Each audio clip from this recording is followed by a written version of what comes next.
disastrous floods, phone hacking scandals, and some rocket launch disasters that led to international cover-ups. This list is full of secrets that got exposed. Let's dive right into the top 10 historical cover-ups the world was never supposed to find out about, part 2. Starting off this list in our number 10 spot, we have the Benton fireworks disaster. This one is like a cover-up within a cover-up. It's a cover-upception, and that is because of the fact that this entire thing happened in an illegal business. Basically, back in 1983, there was a factory explosion in Benton, Texas that claimed the lives of 11 people. This factory was where the illegal business was, and they made illegal fireworks, and their cover-up story for the business was that they were a worm farm. What? A worm farm? I guess I wouldn't necessarily suspect there to be an illegal firework factory at the worm farm, so it's kind of a good disguise. Anyway, the biggest problem with this entire operation is that none of the workers were properly trained or knew how to handle these dangerous chemicals. There was no Walter White in this operation. Like, so much so that one of the workers, who would later testify about what went on there, explained that others at the factory would fill the fireworks with, quote, chemical stuff, and her job was to add liquid glass and defuse. No one is entirely sure what caused the explosion, but there are a couple theories. The leading theory is that, while normally the explosive ingredients were mixed by hand, on this day they might have been trying to mix it with something different, like an electrical appliance. The other theory is based on how there were packs of cigarettes and a lighter found in the debris, so it is possible that someone might have been smoking in the building. Either way, the explosion was so huge that it was felt 20 miles away, and investigators determined the factory to have been the largest and most profitable known illegal fireworks operation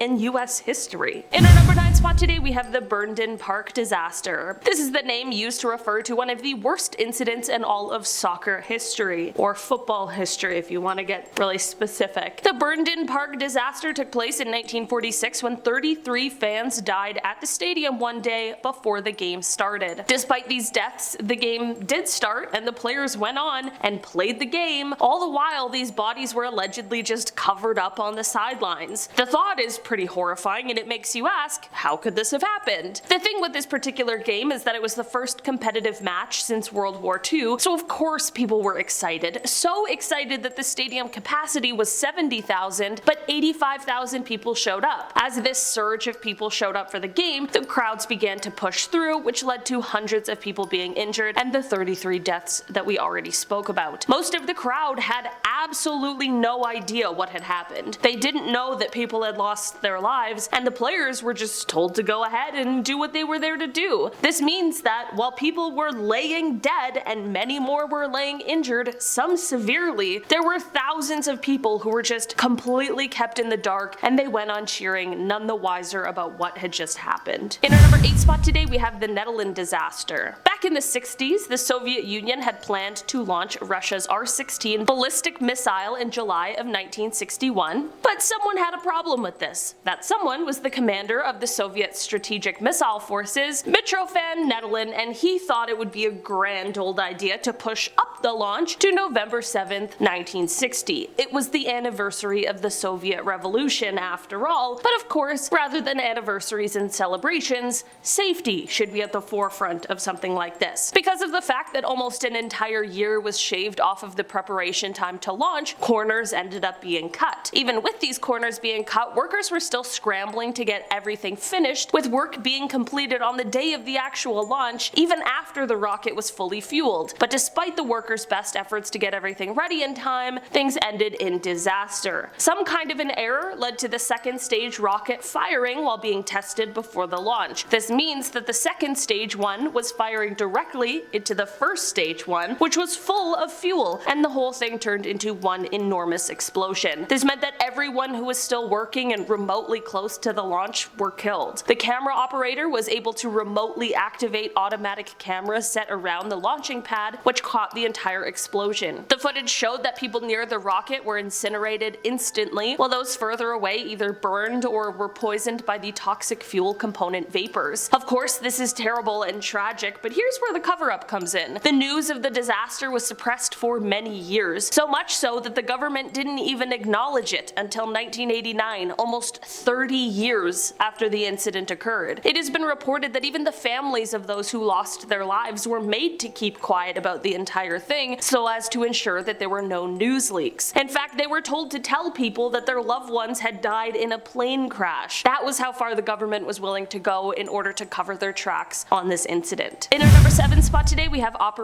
Tiger. This operation was actually one in a series of large rehearsals for the D-Day invasion of Normandy, which took place in April of 1944. This project went horrifically awry, however, as coordination and communication problems led to there being friendly fire. This led to an Allied convoy that was positioning itself for landing being attacked by E-boats from the Kriegsmarine, which resulted in 749 American servicemen deaths. The terrible happenings don't end here though, because, like I mentioned, this was a part of D-Day and the invasion. This was incredibly secret, so no one reported on it at all, meaning the family members of those killed had no idea. After D-Day, it is even said that then this was an event that was still quite minimally reported on. Many people believe that since those who made the plans for this rehearsal were not expecting any kind of attack or for things to go this way, they tried to keep everything under wraps so as to not be culpable for anything that happened. In our number 6 spot today, we have the Great Mississippi Flood. The Mississippi Flood of 1927 was one of the worst natural disasters of the century, as hundreds of thousands of homes were left destroyed, with even more people being displaced in Arkansas, Mississippi, and Louisiana. As a response to this horrible disaster, then Secretary of Commerce Herbert Hoover, along with the Red Cross, began setting up fundraising to restore the over 23,000 square miles of land that had been covered by the flood, and also, of course, to provide a great public image for doing so. Herbert quickly went on to receive this recognition. I mean, he was already looked on quite favorably because of his involvement in providing food to refugees after World War I, so now with this flood, he had a chance to once again save the day, this time in the public eye. This is what led to the huge media campaign that basically showed how devoted Herbert was to helping everybody affected by the flood. You know, the guy wanted to be president, so he wanted to look good, and the Red Cross needed him to look good because they are relying on public donations. And this is what led to everyone covering up what was really going on in these relief efforts. As it turns out, at most of these camps set up for people who were affected by the floods, black people were being held and forced to do hard labor and work on the levees. Only black refugees were being held and kept from escaping while being forced to do this work, threatened with weapons should they refuse, denied enough food, not being given shelter. To understate it, it was an atrocious violation of human rights, and while people were trying to speak up, the great humanitarian campaign was just too loud. This entire ordeal would later come out, unfortunately not early enough however,